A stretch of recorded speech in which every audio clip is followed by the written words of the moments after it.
rehefa mandeha moa zay mozika fahatsika jiaby fahaizany no resahana tsy ataontsika lavabe mikasika an'ity aloha hevitsika zany mikoragna mikasika fitiavana be ty hoe firisin-jato moa zegny no amezana olo tianao zay no teninantsika dia sasany miteny hoe sarotra be aminavinan'izay sasany to dia manome 50%, 90%, sasany ma 2% mihitsy fa ny resaka angambany eto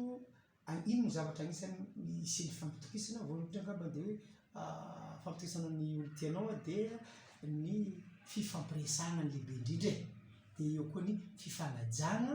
dia eo koa ny fifandeferana ohatra ka apetraka tsara anatin'ny fifankatiavan'olon-droa izay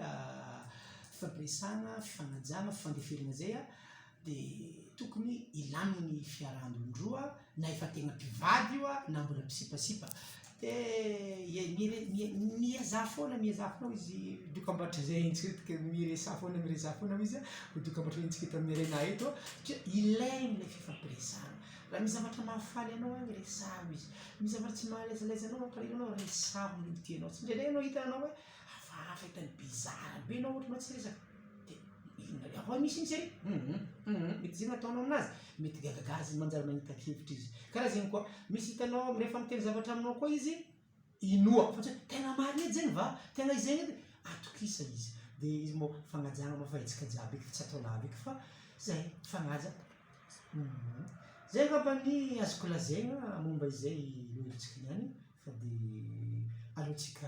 hitandregny lamozika sa karakory izy kely tsy manitra zay zany